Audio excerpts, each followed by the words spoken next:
जुगनू मोहसिन ने मनसब लेने से माजरत क्यों की? नवाज शरीफ के हुक्म पर हमजा को क्या जवाब दिया? तफसीलात जानते हैं इस वीडियो में।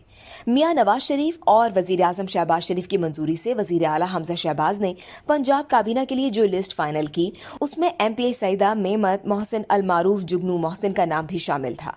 वजीर आला ने टेलीफोन करके जुगनू मोहसिन को इत्तला दी, ताहम जुगनू मोहसिन ने ये कहते हुए सूबाई वजीर का मनसब लेने से माजरत कर ली कि मेरे वालिद को फौत हुए अभी 12 दिन गुजरे हैं।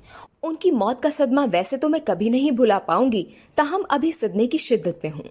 जुगनू मोहसिन ने कहा कि मियां नवाज शरीफ मेरे कायद हैं, उनकी क़यादत में सारी सियासत करूंगी, मैं उनकी ममनू हूं। अवामी हुकूक की जंग जीतने के लिए उनके बयानिए पर ग्रास रूट लेवल तक अमल जरूरी है। नवाज शरीफ के हुक्म पर कारकुन की हैसियत से अमल करूंगी। जुगनू मोहसिन ने वजीर आला पंजाब हमजा शहबाज का भी शुक्रिया अदा किया। इस मौके पर हमजा शहबाज ने कहा कि जुगनू मोहसिन सहाफती तारुफ रखती हैं, उनकी जदोजहद जमहूरियत का असासा है, सियासी फैसलों में उनकी राय से इस्तिफादा करते रहेंगे। इस वीडियो से सिर्फ इतना ही। मजीद जानने के लिए सब्सक्राइब कीजिए डेली जंग YouTube चैनल और लाइक कीजिए डेली जंग Facebook पेज।